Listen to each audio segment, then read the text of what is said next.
لکه سورہ یاسین عام مسلمانانو تبیادی نبی کریم صلی اللہ علیہ وسلم فرمائی کہ سوک دا سورہ یاسین تلاوت کی اللہ بدل دا قرآن شریف دا لسو ختم و ثواب ورکی لزل چے قرآن شریف ختم کری دا برکت دے او چے سوک سحر وقتی دا سورہ یاسین تلاوت کی نو پروردگار برد دروازی حاجتو نہ پورا کی موایو کنا الکا سی بجت میں دے یو توایو دعا را لوکا بل توایو دعا را لوکا دام خبر دا دا یو نیک انسان نه دعا غختل دا خشی دی او دا بل مسلمان نه دعا غختل دا خبر دا او دا یو غائب مسلمان دعا دا غائب دا پارا پروردگار قبلی هم لیکن حاجت نہ پورا کی گی رسول اللہ مبارک فرمائی کہ سورہ یاسین سار کے لولا من قرأ یاسین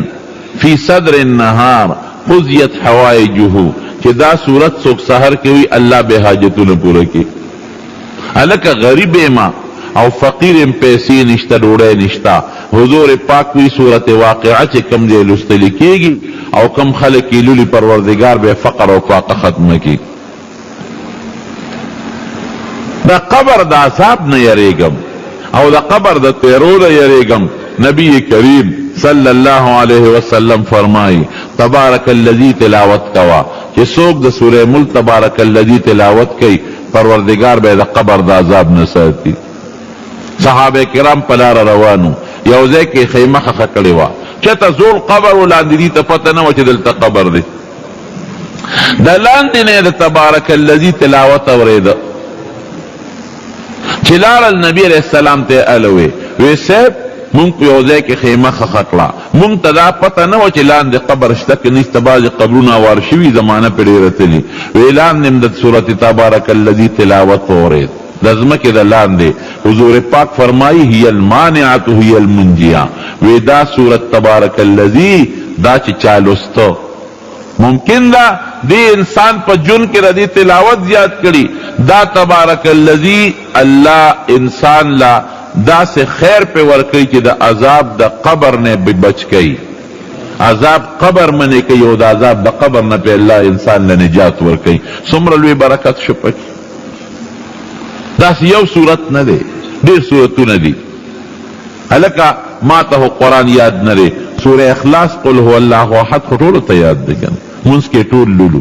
حضور پاک فرمائی کہ سوک درے کرتا اولولی اللہ بدا قرآن شریف دا پورا ختم ثواب ورکی او چی سوک لس کرتا اولولی پروردگار بولا پا جنت کی او بلڈنگ او محل جوڑ کی او کہ یو سری حضرت عمر فاروق نبی علیہ السلام تاوئی ویدہ اللہ رسول اس خبلان لدیر محلو نہ جوڑ کو وکا پلس کرتا محل جوڑی گی دیر بجوڑ کو نبی علیہ السلام مبارک او فرمائل عمرہ تا دمرا دیر نشویلی لکا سمرا چا خدای سر بلڈنگون و محلو نشتا او چی یو سلی 200 وکارتا اولولی سورہ اخلاص 200 وکارتا لستل سدون گرانا خبرم ندا دیر زر لستلی کی گی حاضر مسلمانان لکی لازم کہ 200 وکارتا بے انشاءاللہ لولے کے خیل ساسو فیدہ دا ورکے بسم اللہ سر 200 کرتا اولو لے خواہ دا چی سمر راتا ناس سے چی پیملو کے چی 200 کرتا سوک سور اخلاص قل ہو سورت اولو لی حضور پاک فرمائی دا 50 کالو گناہ بورتا اللہ معاف کی دا سور اخلاص برکت سور فاتحہ چی دا منگے مانزکی لولو حضور پاک فرمائی چی دا سوک اولو لی او بزانی چوف کی او یا پا ابوی چوف کی او اغوبوس کی پروردگار بے دا بیمارین شفا نصیب کی اللہ بے جوڑ کی آیت الکرسی کی دا شپی او انسان لولی دا آیت الکرسی دیر فضیلتو ندی یو فضیلت اداد چی پروردگار با دی دا شیطانانو او دا پیریانو دا ضرر نمافوس کی دا شپی دا پیریان خوری گی او دا شیطانان بعضی بیمارے گوڑا دا شیطان دا چکے دا وجہ پیدا کی دیری بیمارے دا سری شیطان پہ انسان کے ساسر رکی زخم کے والا سسخا پوکی ہوئی او یا سبل ساسر رکی دا غین دا کینسر او دا خطرناک بیمارے پیدا کی گی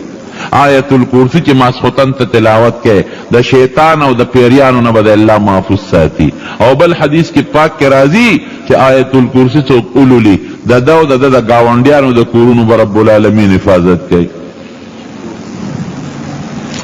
دا د دې سورتونو برکت دی. وهذا کتاب انزلناه مبارک. اوس به زمونږ په ذهن کې یو سوال راځي، یاره صاحب زما زوی خو ناجوړه دی او زه خو صورت فاتحه لولم خو نه جوړېږي. یاره صاحب ما خو آیت الکرسی اولستله او بیا مې کنډر وشو چې رانه مال یوړو. دا ولې رونو د دې په جواب هم پوه کړم. په دنیا کې دوه قسم اسباب دي. یو هغه سبب دی مادي او ظاهري سبب وته مونږ وایو،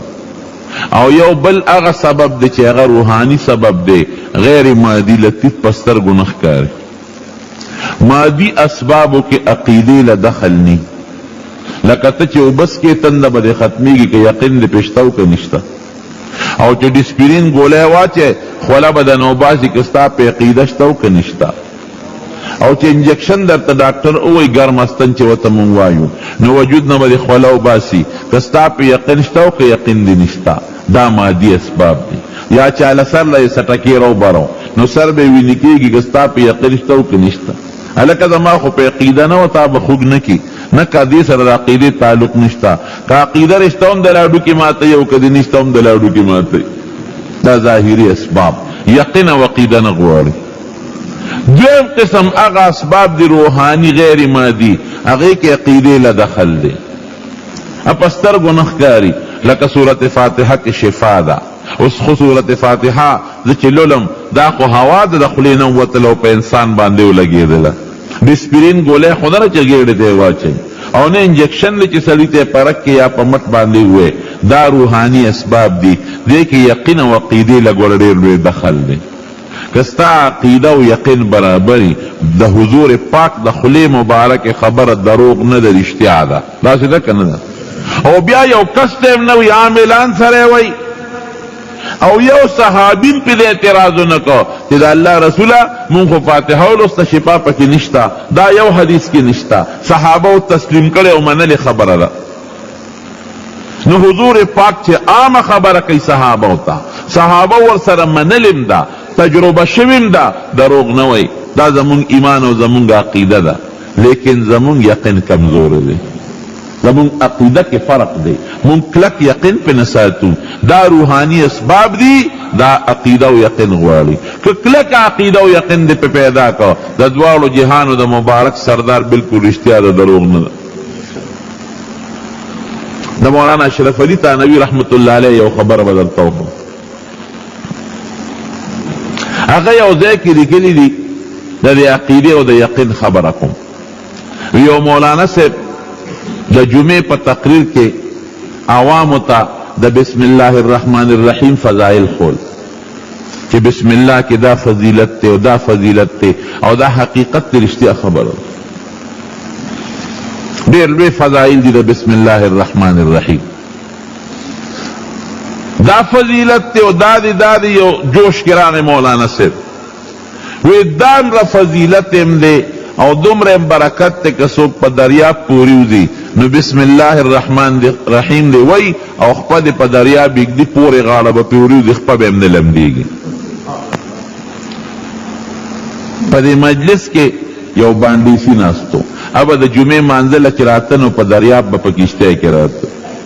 نو کشتۍ له به یې پیسې ورکوي، د هغه زمانې یا اتانې یا روپۍ. هغه چې دا خبره واورېده مولانا صاحب دا دې راته مخکې ولې نه وې؟ نه خو بلا پیسې مانه مانډګي واغېستې چې دې طرف نه ځم هم پیسې اخلي او چې د هغې طرف نه ځم پیسې اخلي. نو تا راته بسم الله دم د سره مونږ ته دې نه ښه ښه راځه چې اوس دې وښه اوس هم ښه ده، وروستو پیسې خو بچت شي که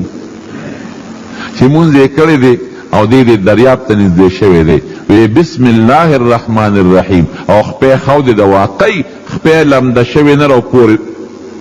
هغې طرف ته دې پورې وته. وی دی چې به کلم ته بس دغه دم و بسم الله به یو په دریاب به ته او په دریاب به واپس راته. دا حقیقت دی رونو،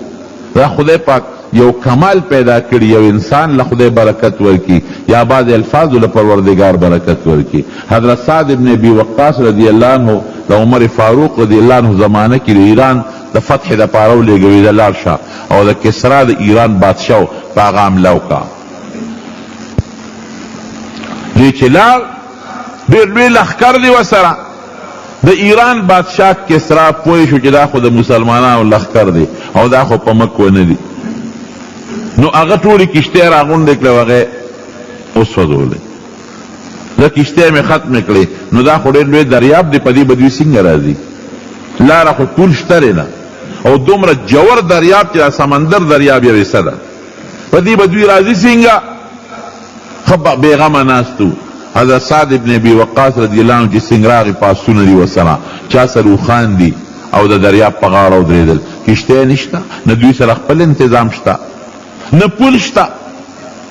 ملګري ورته وایي څه به کوو؟ یو کشتۍ خو هم نه ده چې مونږ یې جوړه کړو ورپورې وځو، په یوه کې چې ورپورې وځو خو مونږ به هلته دڼیا کړي، دا به څه کوو؟ هغه وایي داسې کار دی چې مونږ د چا په حکم روان یو؟ د عمر فاروق امیر المؤمنین رضی الله عنه په حکم. دا چا خلیفه دی؟ د محمد رسول الله صلی الله علیه وسلم. او هغه د چا په حکم؟ د الله په حکم. داسې کوو راځئ په دریاب زه دنه مخکې کېږم او تاسو راپسې شئ. دا مې امید او یقین دی چې خدای به زمونږ حفاظت وکړي. اتې مخکې شو وی ای دریابه مونږ ستا د پیغمبر د خلیفه په حکم روان یو او ته د پیغمبر د رب په حکم روان یو چلیږي. مونږ ستا د پیغمبر د خلیفه د حکم تابع یو، ته د هغه د رب تابع یې. مونږ جهاد کوو پې ورلو چې اصل پونده ورکړه. دا ګورې یوه خبره نه ده، تاریخي قصه ده، دا مضبوطه خبره ده. د حضرت سعد ابن ابي وقاص رضی الله عنه ټول لښکر سره د اسونو اوښانو په دریاب پورې وتل او د اس سوم په اوبو کې لوند نه شو، او کسرا بادشاه له مضبوط شکست ورکړ. او د هغه د لاس چې کوم خاص سامانو، د هغه تاج او د هغه بنګړي، هغه حضرت عمر فاروق له مدینې شریفې ته ولېږل. یو اوږده تاریخي واقعه ده. سراقه ابن مالک چې کله په نبی علیه السلام باندې د هجرت په موقع باندې حمله کوله او د هغه اس په دا ځمکه کې درې ځله خپې ننوتې، نو حضور پاک مبارک اخیره کې امان ورکړ او ورته وی سراقه وی زه ستا په لاس کې د کسرا بادشاه بنګړي وینم او ستا په سر د کسرا بادشاه تاج وینم. سراقه هغه وخت سره وی مړکې مې وی چې دې وخت کې ستاسو په خپل وطن کې ځای نشته، دا د مکه پرېږدی او مدینې ته ځای، بل وطن ته ځای، او دعوې دومره غټې کې. لیکن پروردگار هغسې کوي. عمر فاروق رضی الله عنه سعد ابن ابي وقاص ته وایي چې د کسرا مخصوص سامان دی، دا ما له مدینې شریفې ته راولېږي. او په دې جهاد کې سراقه ابن مالک الله بیا مسلمان کړی او سره وی دې به هم راولېږي. د حضور پاک یو ارمان و هغه پوره کوم. سراقه هم راولېږه، هغه مخصوص سامان هم راولېږه چې کله اوس پر دل ټول سامان پکې و بنګړي پکې نو. استاد یې واپس کوي ورشه ساعت ته وایي چې بنګړي پکې نشته. حضرت عمر ته چا وی تا ته څه پته لګي د هغه د بنګړو؟ وی حضور پاک فرمایلي د هجرت په موقع د سراقه ته څه وی درته؟ وی ما ته وی چې ستا په سر د کسرا تاج وینم او ستا په لاسو کې د هغه بنګړي وینم. نو معلومیږي دا چې د هغه تاج او د هغه بنګړي دلته به اغوستلی کېږي، بنګړي نشته. استاد یې ولېږه چې هغه سامان ولټو، د هغه بنګړي پکې پیدا شو. بخوانو بادشاهانو بنګړي واچول د سرو زرو یې راوړل او په مدینه شریفه کې یو ډېر لویه جلسه وکړه او صحابه کرام د ګوټ ګوټ نه راغونډ کړل. وی د نبي علیه السلام د هجرت د موقع ارمان نن پوره کوم. هغې فرمایلي سراقه ته چې ستا په سر د کسرا تاج او لاس کې د هغه بنګړي وینم. هغه ته تاج پوش وکړه، هغه تاج یې ورته په سر کړ. او بنګړي د سرو زرو سړي له منه دي، حرام دي، خو صرف د حضور پاک د خولې وینا د لږ ساعت دپاره درته اچوم. دا تاج دې مبارک او دا بنګړي دې ستا مبارک. د هغې یو پیشنګویه د حضور پاک. خو خبره مې دې پورې کوله چې هغه اس سمم لون نه شو، د ټولو اسونو بل طرف ته پورې وتل. دا شوي دي. امام شافعي رحمت الله علیه د مامون الرشید زمانه کې یو لویه مسله و د قرآن شریف متعلق او ډېر لویو امامانو له سزاګانې ورکړي دي. امام شافعي صاحب ته وی موږ سره مناظره او بحث وکړه او ډېر زیات هوښیار و. هغه لاړ او د دریاب د پاسه وی زما مناظره به د دریاب د پاسه کیږي، زه هم په دریاب جانماز غړم کینم به پې او ترې د خپل معتزلي ملا م راولي چې ما سره په دریاب کیني، هلته به خبرې کوم. هغې نه خو هغې یېرېدل وي دا چېرته کېږي. د مارونو هغه حضرت بانډیسي به ته او بسم الله به وې او په دریاب به پورې وته او بسم الله به په دریاب به را پورې وته. خوشحاله مولانا صاحب خره ډېره موده پس راته دم وخو، خو بیا هم ښه ده، د ډېرو پیسو نه بچ شوم. مولانا اشرف علي صاحب لیکي یو ځل یې مولانا صاحب د دعوت وکړو، مولوي صاحب ما سره به ځې ډوډۍ به را سره خورې. ډېره ښه خبره ده چې ورسره روان شو، دریاب له ورسېدل، دا مولانا صاحب ودرېده، چا چې ورته را دم په جومه کې خولی. بانډیسي ورته وي مولوي صاحب راځه که نه، کوم خوا په دریاب پورې ځو که نه، نو صبر وکړه چې کشتی خو راشي که نه. نه مولوي صاحب تا چې ما ته هغه دم خولی و، زه خو هغه بسم الله ویم او دې طرف نه پورې وځم او د هغې طرف نه پورې وځم، دا دم تا راته خولی دی او خپه مې هم نه لمدېږي. مولانا صاحب ورته مونږ غر کې که زمونږ په سر دی چې د پیسې اخېستې دي، ما ته دې لوبه جوړه کړې ده. نه نه دا دم خو راته تا خولی دی. نه نه یاره دا خو صاحب مونږه ویلی دی. نه نه ته راځه زه مخکې کېږم. ښه ده ته مخکې شه چې بانډیسي بسم الله وي او مولانا صاحب یې لاس ته نیولی دی، اپې نیغ روان دی. دیم پوه شو چې وایي واقعي کمال خو پکې شته. بانډیسي مخکې دی، ملا صاحب یې لاس ته نیولی دی، هغه نیغ روان دی، د خپې ورور وړه چې په پورې ایسته ځان سره. دم خولی چا دی چې چا خولی دی د هغه یقین او عقیده برابره نه ده، اپې نشي تللی. چا چې اورېدلی دی اگر که بانډیسي دی د هغه یقین او عقیده پې برابره ده، هغه پې د پاسه نیغ پورې وځي. زمونږ په دې علاقه کې یو سړی و، اوس مړ دی خدای دې وبخي، هغه سره یو اجازه وه. دا زما چې شمدید خبره ده د دې جومات خبره ده، هغه سره یو اجازه وه او هغه اجازه داسې وه چې هغه به زمونږ باباجي له راته د هغه د دې کونډو بیماري وه، نو هغه له به یې هغه خپې دمولې، نو هغه به لور سور که. اوس مړ دی د ریاجي صاحب دی، د دې اجي آباد د ریاجي صاحب دی په مریدۍ کې سید احمد شاه نوم یې په مردو کې.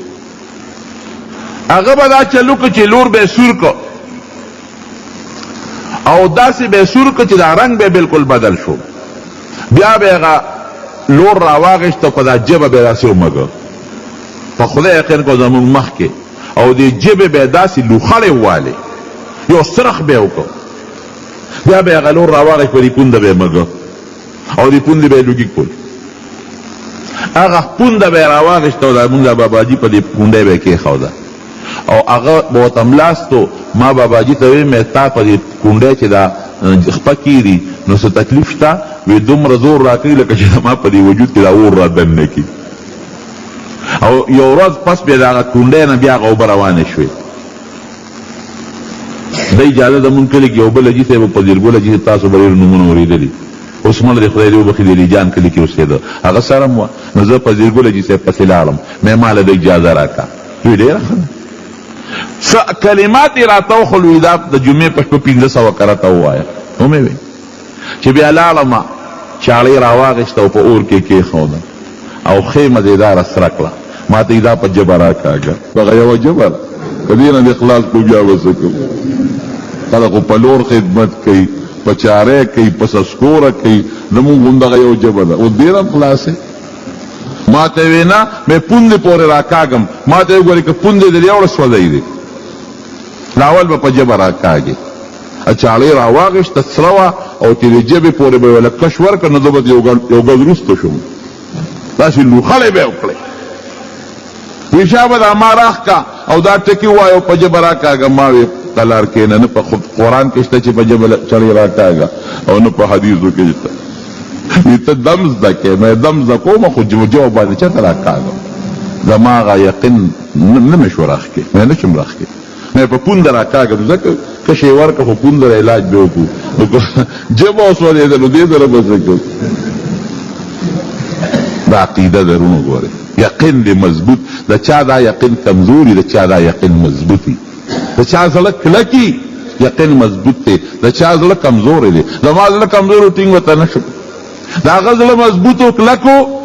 الله ګوارې ګورې په دې منبر درته خبره کوم سورت فاتحه حضور پاک مبارک فرمائی پدے کی شفا دا حضور پاک دروغ نہ ہوئی دا زمون ایمان و زمون یقین دی یو صحابی دا نبی علیہ السلام مبارک دا نبی علیہ السلام نے صلاۃ حاجت وری چې 2 رکعات نفل څوک کې الله به حاجت پوره کوي کور تراغه بیبي ته وی ډوړې راوړه بیبي ته وی ډوړې خو نشته تاسو وروړي لاړو د حضور پاک د وینا مطابق په جمعات کې 2 رکعات صلاۃ حاجت وکړو کور تراغه بیبي ته وی سشتا او تاسو را لېګلې دي تشتور کور تراشه او سشتا سدي بیا لا بیا 2 رکعات صلاۃ حاجت وکړ خدایا ستا د خپل پیغمبر نه مې اوریدلې دي زم نارم او زما خدو بچیم نار دی او مال بروزی راکے چې کور تراغ خده سشتا که نشتا خده وطوی او تاب سر اوڑی دیو گورا سده روڑی خده سشتا وی سڑی ناشنا قصه شورو ده اغا سنگا راشاو گورا میچن تاویگی او اوڑت را بیگی او چې دا کور سون لوخی امیت ڈکلل کور کے بل لوخی نشتا چې دا اوڑو نه ڈکم او بل قصه دا اور بلیگی پتنور کے ڈوڑای پا کی پوری کیگی موران اڑیگیم ټول کور می دا ډوډو ډک شو دا هغه 2 رکعات صلات حاجت برکت دا هغه یقین جوړو چې دې کې دا کمال شته چې راغی مې چې نه پل ورغه ورګو ګورم چې دا غنمو دا لار وته د کم ځای نه را روانه دا سرو درو د چرګي هغه داګه قصه ده کړه چرګي لاله کلار څخه ختم شو زه ګورم چې دا دانی د کم را روانې دي او چې پل له ګوت یو ځل بچنو درې ده لار حضور پاک مبارک لا نبی علیہ السلام تے قصہ قوی سیب دا چلو نبی علیہ السلام فرمائی گورستا پاغا 2 رکعات یقین برابرو او بیا چې میچنه پل دی ګوت یوړنو هغه یقین دی بل خوالا چې ګورم چې دا کم دی نه غنم را روان دي وې زما دی قسم پاغا ذات چې زما ساده هغه په اختیار کړه کله میچنه دی پل دی ګوت نه وړي تر قیامت پورې به دا پل ګرځي د اول به را غردول او تنور بډوړې درکولې دا حقیقت تے سورت فاتحہ کی شفا دا خو عقیدہ والا پکار ذرا تخپل کی شمدید خبر او کوم پروس کال زو حج لتلی منو یو مرګری مون سرا پروس کال نه بل کال نه خبر هغه بیمارو تبه او دا سے تبه شو چې حج را نږدې شو جلل غریب او مون سره په ګروپ کې 3 ډاکټران دریوارو والا مختلف اسپیشلسٹ ڈاکٹران دا سے علاجونا والاو کل چه مستن انجکشن والاوا دارو ورکوا او سڑی تبنه کبھی زیادتی گی او ما تیوی مولی سے زجو امبرما او دا مرگ نه علاوه دا چه حج رانا پاتی کی گی دا سی گوتے پشان غریب روخت مردان ما لکا تا خور ڈاکٹری علاج مکار سے کو ضرورت یو علاج خیم خو چه ضرورت سنگویم پاگی بعمل کے خلالہ میں اللہ راوست وایا مې دا سکار به وکړي چې زمزم وبځان تکیده زمونږ بلډینګ ته یو شنه ټپکو دا سیوږده 100 لیټره ویلا زیاته هغه دی بلډینګونو کې هر بلډینګ ته یو کار خیر سړی دی هغه دا خدای دا غنه دا کار دی چې څومره جاني بلډینګونو ته یو ټپکه زی یو نه ډیری زی مې دا یو ټپکه ځان تکیده زمزم وبس کې حضور پاک فرمایي الزمزم لما شرب له اذا کم مقصد د پاره زمزم اوس کې الله به دا مقصد د پاره ستا دغه کوي پوره کوي خو یاره یقین بساتي چې دا داس کم چې دومره په جوړېږم او بل نبی علیہ السلام فرمایي دومره بس کې چې پخته دې پیرو پړسیږي مون خلک لګي اسکو ډېر سکین شو د یو ګلاس او دون غزيات څوک سکین شي ما هغه ته دا څه ونه وي ما هغه ته وی چې ګوري که زره تک منو سخیم په دې طریقه سکې شنوسکا دومره زمزم بس کې چې ته په الټه وکې میں کہتا پختو دا پرسو بویا خود 2 گلاس بوز کی جدا مالو ڈک شو میں الٹے با پکے دو نہ بس کے ماتے وی یرا بس پدی ورل او الکتا می اٹپو تکے اگر ورطا جب ڈکاو زلالم مانزل ماسخوتن چرالم نو کاؤنٹر سر بزناستم میں کسوک دا مسلو دا دینی تا پوس کئی دیراتا مخ کے ناستے او یو جانما دی تحفہ کے غشتر مالے خود چې دا کېناستم حیران شم چې دا خوار خو د کټه د پاسېدونو مې لکه څنګه شوې ما ته یې خدای جوړ کړم مې پسې ټیک شوې ما ته ویم په هغه زمزم وی دومره مې اوسکلې دومره چې الټی رالې او ډېرې زیاتې الټی مې وکړې او په الټو کې رانه دا ګندونه پرېوته دوباره مې بیا وسکلې وي تا یو ځل ویلې وي ما دوباره وسکلې بیا مې الټی کړې او په درېیم ځل مې بیا وسکلې دونه مې وسکلې چې بیا الټی رانلې وي حقه چې پاسېدل یم دا دي وي حرم کې به د ماسخوتن لمونځ مو کوراله دا سړی م درته ښولی شو او بله حواله در کوم زما یو دوست ډاکټر بخبیلند مردان تپوس ته وکړې هغه ماته ما په مولانا صاحب یو بل تجربه وکړه په زمزم یو سړی سلسل البول و متیازې چې ته زیاتې ځي ما یې سړي متیازې نه ټینګېږي متیازې بیږي نو اوس متیازو والا له خو چې اوبه ورکوې خو نورې زیاتېږي که علاج به ضد شو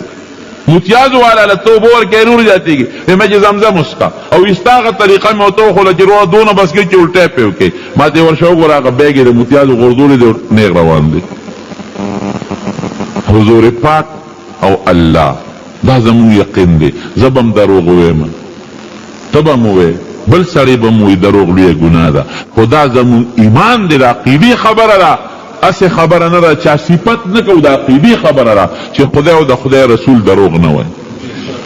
نو حضور پاک فرمائی چې سورہ یاسین سارلو اللہ بحاجت پورا کریں حضور پاک فرمائی سورت فاتحہ پدے کے شفا دا سورت واقعہ دا چی یو سړی لولی اللہ بت فقر و فاقه لرکی او تبارک الذی چې یو سړی لولی د قبر د عذاب نه به الله خلاصي دا رنګ ډیر سورتونه دی او دا غیر ډیر فضیلتونه دي نو د قرآن شریف په وینا کې په خدای قسم ډیر لوی برکت او ډیر لوی خیر مزه پکې څومره ده خوند یې څومره دی قاری صاحب چې اوس تلاوت کو سیف الله قاری صاحب څومره خوند یې کو او قاری عبدالباسط صاحب کیسټ چې تو لګې څومره خوند کوي یو خشته قاری او حضور پاک مبارک چې به د قرآن شریف تلاوت کو الله اکبر چې د مکې کافر به ورته ودرېدل او غوږ به ورته ایښوده نو دې کې به خوند او لذت وکړه اللہ دی منگو تاسو جنت تبوت دیکھ احادیث کی مرادی قرآن شریف کی مرادی جنتی لبا اللہ پا جنت کے ہر سور کی چردل کی تیری گی وَلَهُمْ فِيهَا مَا تَشْتَهِي أَنفُسُهُمْ وَلَكُمْ فِيهَا مَا تَشْتَهِي أَنفُسُكُمْ وَلَكُمْ فِيهَا مَا تَدَّعُونَ دا سلے اور چرے سغوار غب اللہ نرکے دا ہر جنتی پا کور کے بسلور ولی بیگی یو به د شاتو وي یو به د سوچه پیو وي او یو به د خالص علو بو وي او یو به د شراب وي خو د خوند دپاره به هلته شراب څکي خلک د دنیا په شرابو کې سردردیم شته او نشم پکې شته چې څوک یې اوس کې غل متیازې ته بیږي د جنت په شرابو کې به صرف خوند وي لذت پی پکې سرخوږي قرآن شریف کې الله وایي او سرخوږي به هم پکې نه وي او بیهوشی بم پکینی نشب پکینی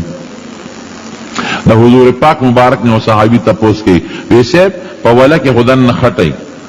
او کانی پکی پولا کے خوندم کئی چی پدے کانو کی اوبروانی شرلار کئی دو جرد پدے ولو کشتا وی او آگے کی وقانی وی خو آگا بزمرود او یاقوت او مرجانی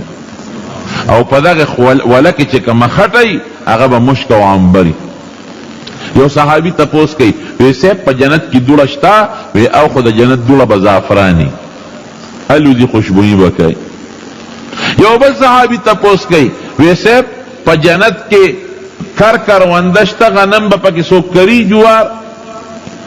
ہر قسم تپوسنا صحابہ کئی وی او وی یو سڑی بدا اللہ نا غنم غواری چی خدای علم شوی دے زمیدار بابا بھائی غنم کرم اللہ با تخم مرکی زمکا بوتاو خی دی با تخم اکری وی اغا تخم با در رب پسترگا کی زرغونم شی لوبم شی او اغا با دانیم شی او لکا دا غرونو پشان غنم با تیودریگی اللہ بوتاوی چی والا بنی آدم کم بخت پیسم نمڑیگی تیار ڈوڑے در تملاویگی او تیار خواکنو بیام غنم غواری کٹ کے بناستے چکم میں میوے ترزلو شی ا میوه به څنګه راښکته شي او د خولې له به دې راورسي نه پې دوړه شته خوره نه پکې څښا ځای شته چې د چاته دی د دوکاندار نه دی اخیستې نیمه به غورځوي او نیمه به خورې دا پکې نشته او نه پکې دننه هډوکې شته چې ورېږه هډوکې مې ته په مری کې وننښلي او نه پکې دا شته چې دا میوه او دا به له خېټه خرابه کړي او له دې نه مې پرهېز دی او بلډ پریشر مې دی او د زړه بیماري مې دی او شوګر مې دی دا قصې دی هلته نشته ټول به پاروغ صحت یې الله دې بوت لیکن د چا به بیماری نی د چا به پریز نی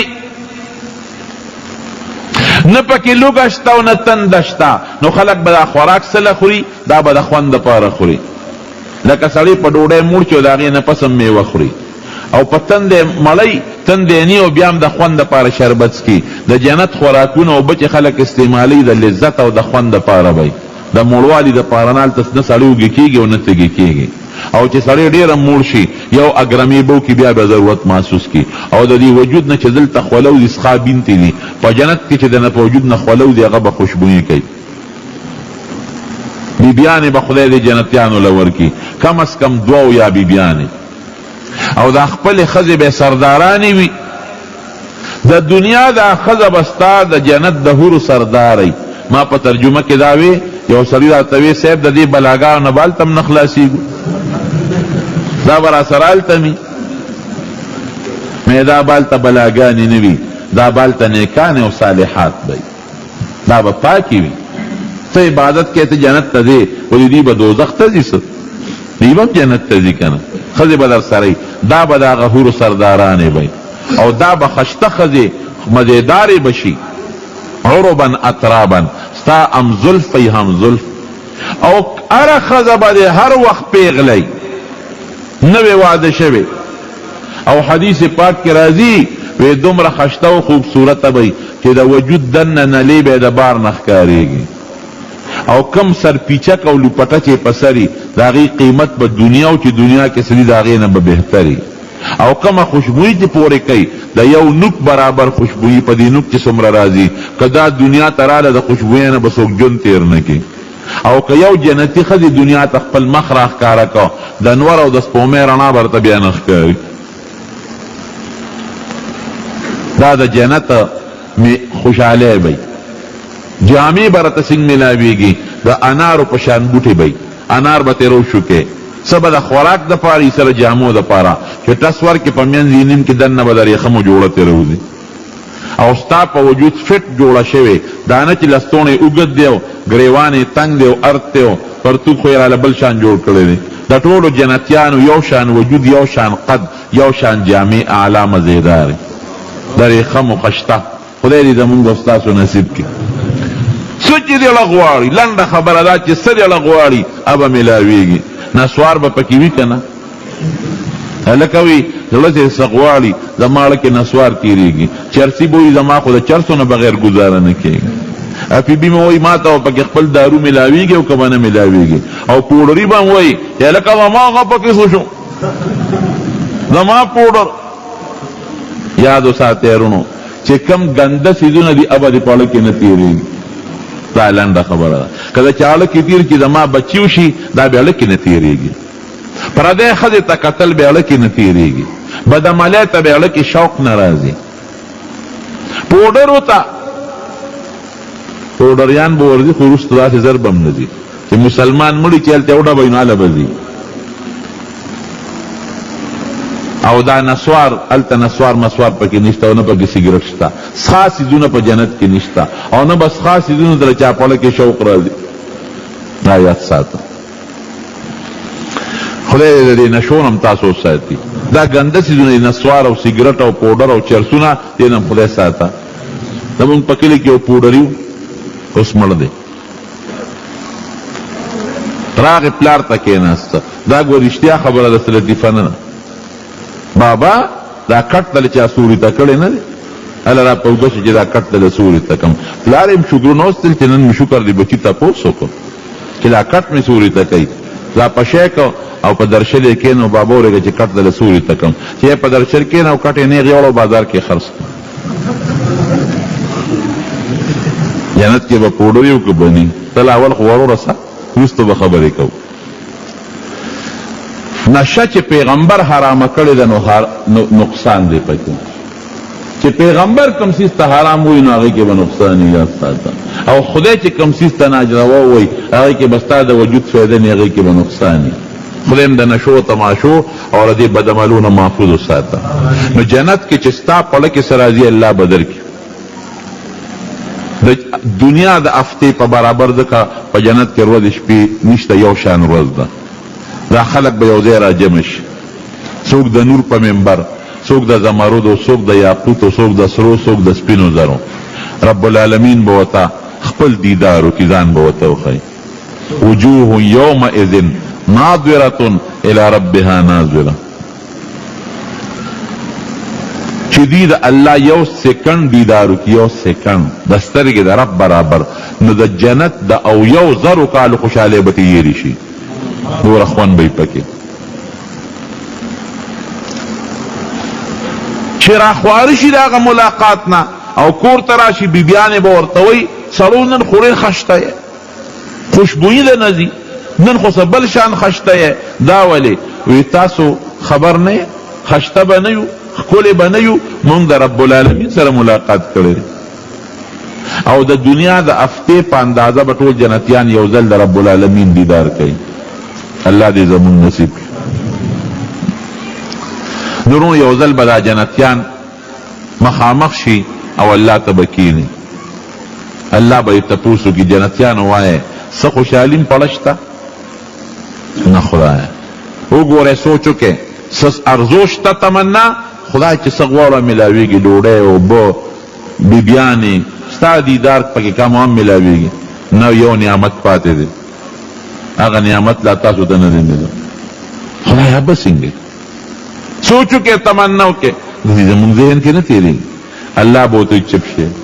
وقت کې دی نو پروردگار به په خپل شان لایقه د قرآن شریف تلاوت ورته شروع جنتیان چې ووري د دې نه مخکې چې د جنت څومره خوشحالۍ دي به تیری شي او رښتیا چې تلاوت د قرآن شریف او د پروردگار د طرف نه اواز د الله او زه پکې طالبانو ته کله یم چې بیا سورت رحمان وایي چې څونه خوند وکړي خدای کې یو بله نقطه وسوره قرآن خو په مونږ ته نازل دی نبی علیہ السلام ته حضرت ابراهیم علیہ السلام د پاره نور صحیفه آدم علیہ السلام د پاره نور موسی علیہ السلام د پاره بل کتاب داود علیہ السلام د پاره بل کتاب زمون د هدایت لپاره نازل لیکن په جنت کې جنتیان خود آدم علیہ السلام زمانه نه ولا تر قیامت پورې به ورې د ټولو امت ته ټولو جنتیانو ته آدم علیہ السلام امتیان دی کړه ابراهیم علیہ السلام او کړه نوح علیہ السلام ټولو ته رب العالمین د قرآن شریف تلاوت اوري به خوان دیونه اوریدو کې سونه خوان وهذا کتاب انزل الله مبارک او چې یاد کوته حافظ جوړ شوی دا سونه برکت حضور پاک فرمایي لو جعل القرآن في إهاب ثم ألقي في النار محترق که قرآن شریف په یو سرمن کې ونش او بیا دا سرمن اور کې وغورځي سوځيږي بنه دا طالبان په موږ سوال کوي چې قرآن شریف په اکثر خلک تعویض کې او په سرمن کې بند کی هغه اور ته غورځي سوځيږي نورونو اهاب په عربی کې د کچه سرمن ته وایي انسان دا سرمن د دباغت نه مخکې چې دا کچی او دا نار نه د جهنم اور مراد دی نو که قرآن شریف د انسان په سرمن کې برکې او د انسان یاد کی حافظ شي او دی د جهنم اور ته غورځي نو دی بس وځيږي نه او بل حدیث کی راضی اشراف امتی حملت القرآن و اصحاب اللیل وی زما په